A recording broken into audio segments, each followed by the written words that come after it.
Housing is for people to live in. It's fine for people to invest in it, but it's for people to live in. That's the mayor of Canada's largest city, Toronto, which saw the fastest pace of house price growth of any major city in the world. What's driving these skyrocketing housing prices? Well, it's all part of chasing the Canadian dream, but at what cost? I'm Lorna Dueck. I'm Sheldon Neal. And I'm Molly Thomas. And you're watching Context.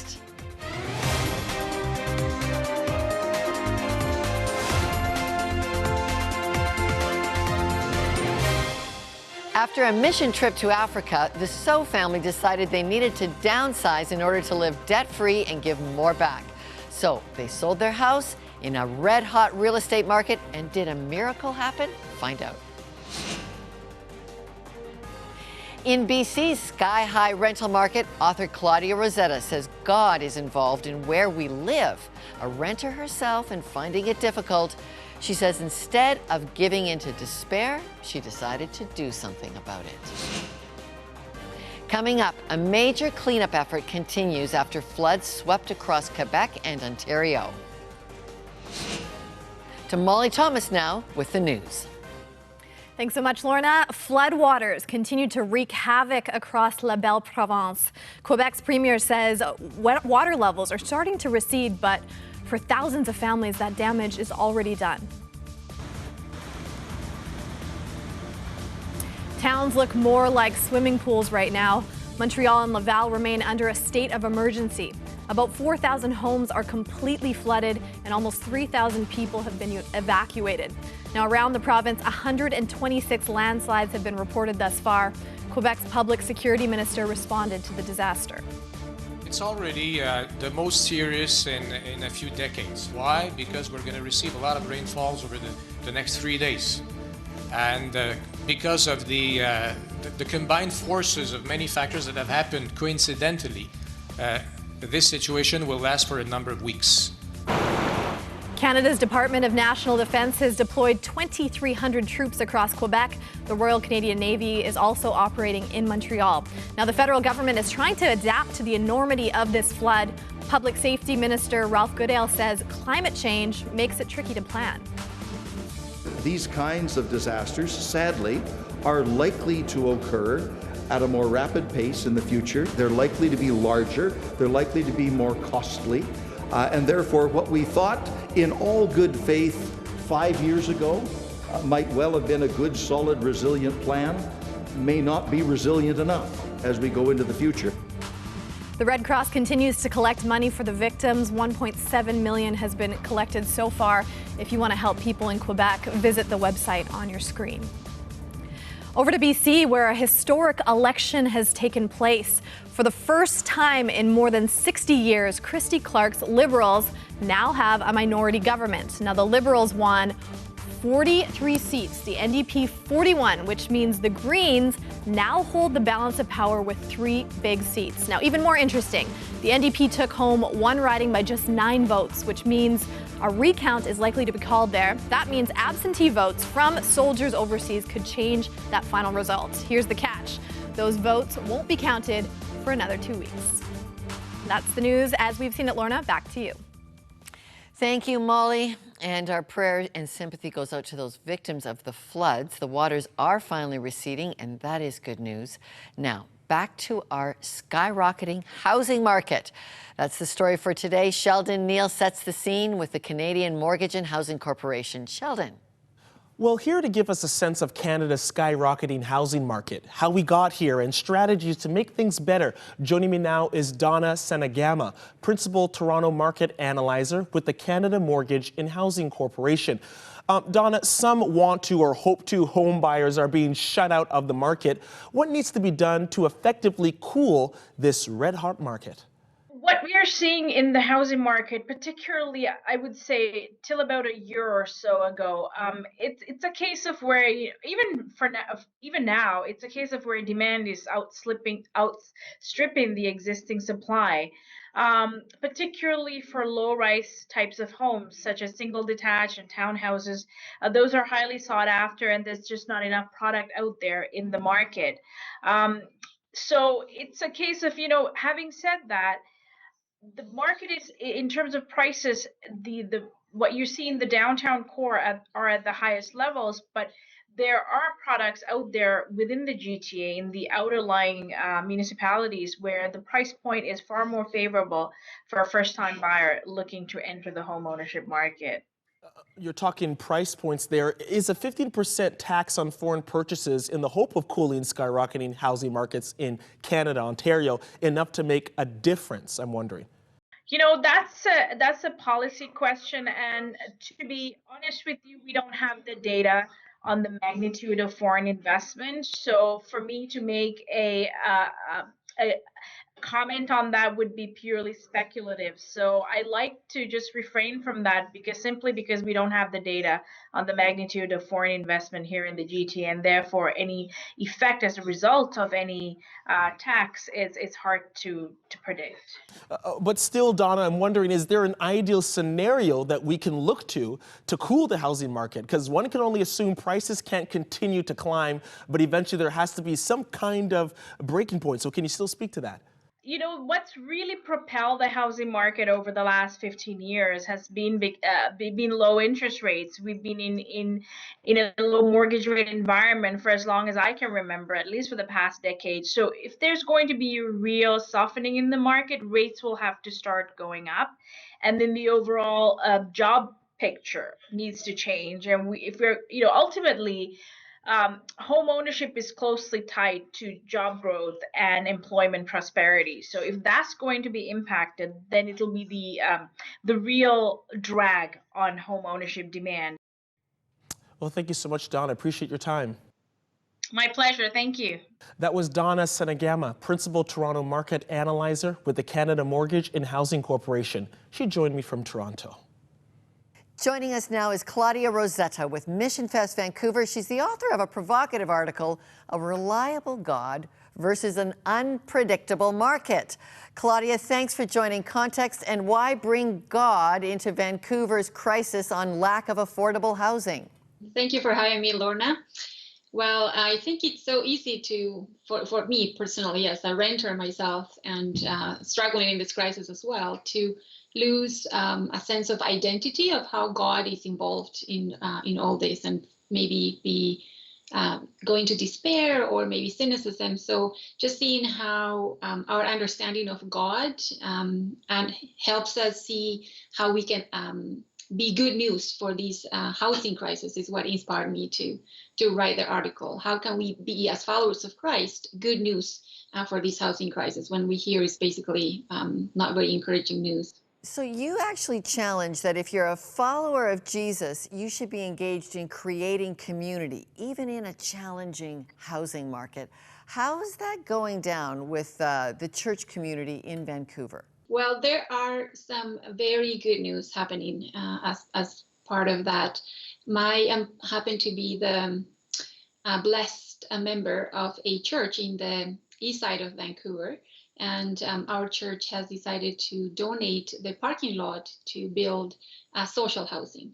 So it's very easy to fall into the temptation of maybe handing over church properties to private development, but our church has chosen to donate the land for social housing. And I was able to also interview some other faith communities, church communities particularly, who have chosen to do the same, to take some initiative and provide some solutions for this issue. What does the Bible have to actually say about housing? I think the Bible is the perfect place to find stories that can illustrate the struggle of housing. I love how it first starts by, in Genesis, reminding us who is the ultimate landlord here. So God, as the creator of the earth, owns the land. So he is the ultimate landlord, as a benevolent landlord. So we, as his image bearers, we are called to be also benevolent landlords, or good tenants, if we happen to be tenants. And then as we go through the story of Exodus, we understand, what does it mean to have a home when we have to constantly move. Like we live in a reality where large number of families have to consider moving constantly for different reasons, housing being one important one. So in the story of Exodus, we see a God who's involved in this. So he takes out his people through the desert, and these people have to pack down and move every time the cloud, which is represented God's presence, moved out. You've connected us to the idea that God moves with us. Claudia, your church isn't the only one in West Vancouver there that is making changes. Your church gave its parking lot for affordable housing. There's other churches doing social housing projects, one building a 20-story building, another a 12-story building. Remarkable work. Thank you for reminding us today that there is a God perspective to the affordable housing crisis. Claudia, thank you. There's good news. You're welcome. Thanks for having me. Okay, now to Sheldon Neal with an update from the other side of the country, a real estate agent in Toronto. Thank you so much, Lorna. Some Canadians are finding it near impossible to break into the housing market, and skyrocketing prices are shutting some hopeful new home buyers out. I spoke with a realtor in the field to get a layout of one of Canada's booming markets. Yes, I'm talking about Toronto. We begin by taking a look at the fluctuating costs of properties. Let's kind of look at a property and say, you know, a typical property, what it might value at now and what it might have looked like maybe 3 years ago, so we can kind of see that jump in price. Well, this is a 2-bedroom, 2-bath condo with parking and a locker located in Toronto's West End. It's currently listed for $549,000, and it's likely to go for quite a bit more. I wouldn't be surprised if it went for $100,000 over asking. And 3 years ago, what would have it been priced at? Would have been significantly lower, so we could just see that? Definitely. I mean, a unit like this, when someone bought it pre-construction, which would have been roughly 5 years ago, they'd probably be paying closer to $320,000. Wow, wow. Now, that's for a condo. For viewers who are watching, they're like, hey, I don't want to buy a condo. I'm looking at just a detached property. Yeah. Are they experiencing that same pivot in price jump over the years as well? Definitely, yeah, especially in the last year. I mean, Toronto's been experiencing double-digit growth for the last 3 years at least. And in the last year, we experienced roughly 33% growth over last year. Is there any hope to cool this housing market? Is there any hope? Well, hope, I mean, there's always hope. Yeah. I think the rate of growth that we're experiencing, especially 33% in the long term, that's not sustainable. I do feel that there's going to be, I guess if you'd like to call it a cooling in terms of the rate of growth year over year, not continuing to increase by such astronomical numbers. Mm-hmm. But in terms of a cooling, I don't see prices going down. Wow. And what strategies do you think new home buyers who are looking at this, watching this and saying, okay, it's not going to go down, it's going to keep rising, condo or housing, what strategies can they take? It's really good to have a realtor by their side that's educated about the process and can really guide them through and prepare them emotionally for the process. Wow. Because, I mean, most of the buyers that I work with, at least, you're offering 1, 2, 3, 4, 5 times sometimes before you're successful on a bid. And for a new buyer, that's extremely stressful. They're already going into a new market that they don't have experience with.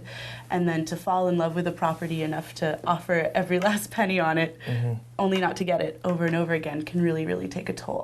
I want to read something here. The federal government is on side with the Ontario government to tax foreign home buyers in and around Toronto, kind of as a strategy to cook the market, get things under control, but it says it won't be replicated on a national level because it's unnecessary in the vast majority of the country. What are your thoughts on that? My thoughts personally are it's unnecessary in Toronto as well and in the Toronto market. There's been quite a bit of data that's come out from the Toronto Real Estate Board about foreign ownership statistics. You know, one survey said less than 5%, another was closer to 2.5%. And of the properties owned by foreign ownership properties, a lot of them are actually people in the United States. And a lot of them as well are those that are new to Canada that are purchasing that property for their primary residence. So I think if they are to go ahead and apply it, I think it might create a little bit of panic, and I've been sensing that people are asking what's going to happen, and they're looking to Vancouver. What happened in Vancouver? Well, there was a bit of a panic and a slow, but that market rebounded, you know, within a few months. I think in the long run, it's not really going to help the problem in any way. It'll bring a little bit more money in for the government, but I don't think as much as they're probably expecting. Wow, Yeah. very a lot to think about. Thank you so much Yeah, for your time. my pleasure. We really appreciate it. A remarkable exchange of putting the heart back into the housing market as a buyer and seller hear each other and decide to undercut greed. Coming up, a Vancouver writer talks about her city's red-hot real estate market and says actually God is involved in where we live.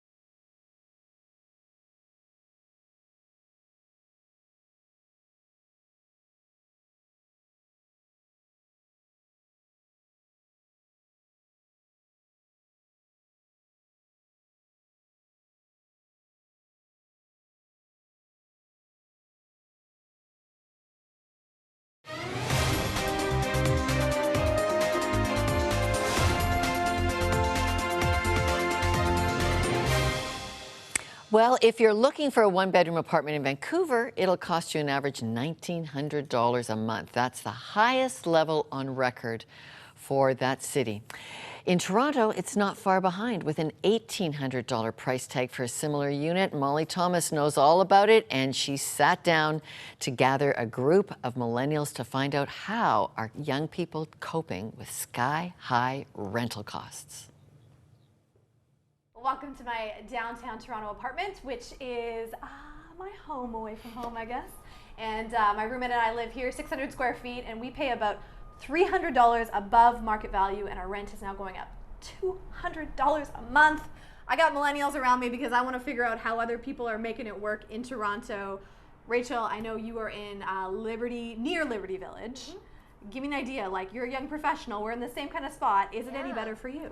You know what, it's not. We ended up in Liberty Village because we had a price point and we were just looking south in the city. I work downtown, I needed an easy commute. Sure. And for our price point, we found spaces that were 500 square feet up to about 650, 700 square feet max. I'm married, we need more space, Sure. and we just couldn't find it. Actually, you are in a little bit more of the student area of town. College and Bathurst. Give me an idea. I mean, is it better for you? Are you finding better prices? Is it affordable? No, it is not. So when I moved to that area 7 years ago to go to school, it was considered a semi-student area. Okay. Around this, you could find a decent place around $700 a month.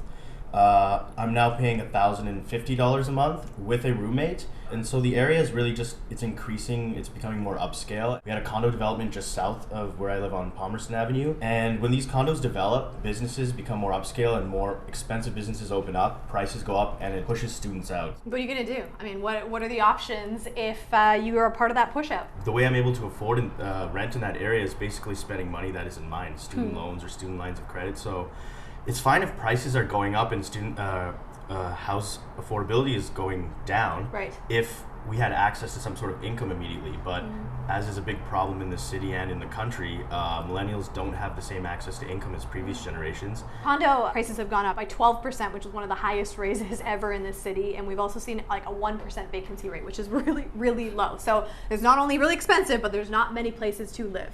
Talani, you are living interestingly, hostel style almost, 3 ladies in one room in St. Jamestown. What the heck? How are you doing this?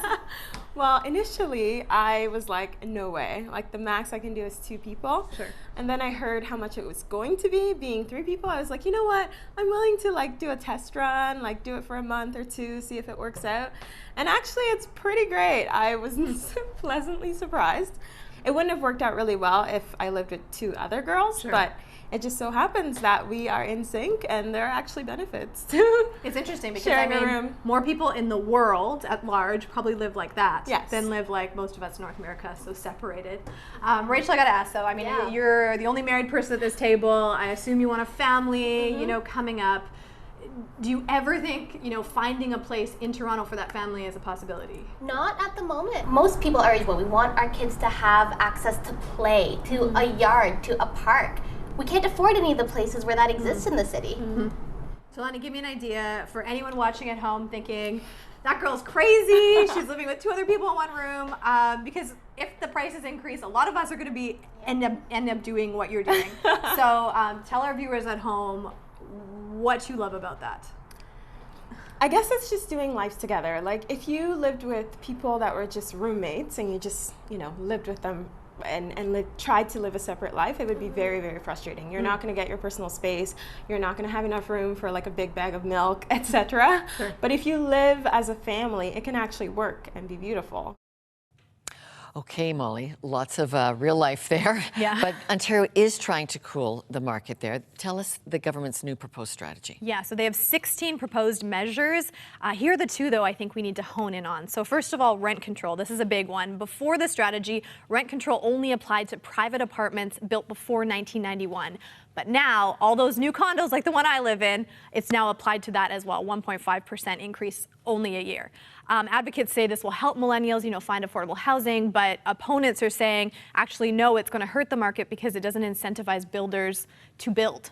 Okay. So that's a big problem. And then there's also a non-resident tax that's new, something we saw in BC. And that was a surprise tax there, and it actually worked, didn't it? Well, I would say short term, right? So short term, if we take a look at this graphic, foreign buyers' transactions dipped sharply after that tax was introduced. Huge. It was massive. Home prices also fell 24%. But here's the catch, Lorna. Vancouver home sales and prices are now inching back up in recent months. So can this really have a long-term cooling impact? Right now, it's really not looking like it. All right. Well, thank you, Molly. Well, stay with us. There's more to come. It's not always about money when it comes to buying and selling a home. Coming up, a family outside of Toronto who were selling their home gave another family a deal of a lifetime.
Well, what if breaking a bidding war in Canada's hottest housing market just requires heart and compassion?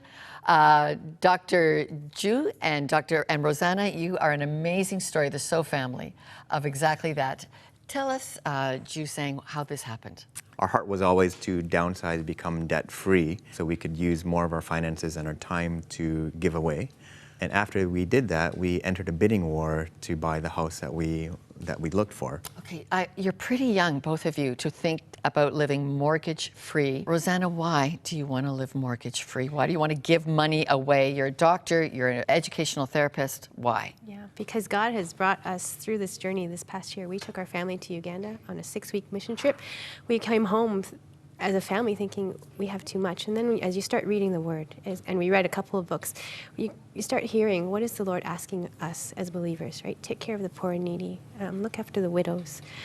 So we thought, what are we going to do? What is God asking us to do? The Lord was leading us to a place of, let's become mortgage-free so that we can build his kingdom. Tell us about the drama now that happened in Oakville, because you were in a bid with 13 bids, and you wrote a letter to your, I didn't realize buyers are now sweetening the pot with heart-touching stories? Yeah, you know, the housing market is crazy now. So a lot of houses that we were looking at, they would be on sale and sell within a few days and sell 100, 200,000 over asking. And so that was the market that we were going into. And we were quite apprehensive. Mm-hmm. Okay, so whose idea was it to write a letter? Your idea, perhaps? It was mine, only because when you go into an offer, your name is just on a piece of paper with a number, and I just wanted to share our story, make it a little personal, right? This is who we are. This is the family that wants to make your home our forever home. So we just wanted to share our story with them. And so you put the humanity back in this crazy housing market, that it's not just about investments. And so the Croft family who owned this home, they actually felt they needed to say, I can do this with you. Tell me about their response then. Yeah, what an amazing family, right? Where their concern really wasn't about how much can we get, but who's going to look after our neighbor, right? Who's going to shovel his driveway? And I think them as being believers, they too were listening to the Lord and praying, going, God, lead us to the right family who will take care of our neighbors. And amazing family to do that. So Zhu and Rosana, are you saying that God is interested in the housing market? God is interested in the little everything. He is interested in the little things, and this just for us as a family shows that God is bigger than any seller's market. Incredible. I want to bring your beautiful children on. 4 kids who downsized from a big house of 4,000 to a 2,000. Just under, yeah. Just under 2,000 square feet. And we never get children on context, so this is really great. And I'm just so touched that both of you as families, seller and buyers, said it is more than money. It is about creating a realistic, livable environment so that income isn't just caught up with on status and image, right, Mm-hmm. Doctor? Yeah, you know, we live in a society where it's all about the biggest, the best, the newest. And especially in my occupation, there's a lot of people who drive really nice cars. As doctors. And have really nice houses. And, you know, we just wanted to say, you know, you don't have to. You can live well within or even below your means and give away whatever extra you have left over. And you think you're going to do another mission trip, kids? You're going to do another orphanage run? And yeah, wow, amazing. Thank you so much. Maybe it's not always about dollars and cents, but we need to put the heart back in the housing market. More after this.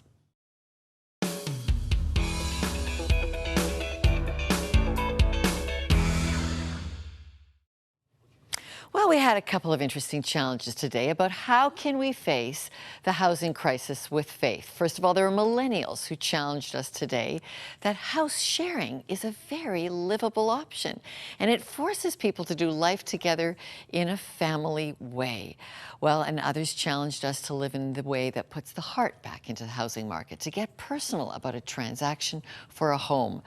Well, no matter which way you look at it, houses are getting less affordable and people are being forced to sacrifice a lot to find an affordable place to live. So what can we do? Governments are trying to implement new policies and many people are putting up with long commutes so they can buy houses. But is there another way? Perhaps we can look at the example of the early Christian church. They lived in community. They shared resources and they gave to everyone as they had need. And the early Christians did not place a lot of worth on material items, but focused more on the people and the community they were creating. It takes a lot of imagination, takes a lot of patience, and yes, it does take a deep-rootedness that our identity is actually in God and not in a house. And it's going to take a little bit to fix a housing crisis, so instead of focusing on what you and I each need, maybe we need to look around and consider, what does the community need? Do you need the extra bedroom? Could you offer to rent it to someone else? Are you lonely living in a mostly empty house? Would you consider sharing it with others? Perhaps if we change our relationship with our housing and think of houses as less of a place to live and more of a place to build community, the possibilities for solving the need for affordable housing are absolutely endless. Okay, lots of more interesting ideas on the website. Thanks for joining us. Bye-bye.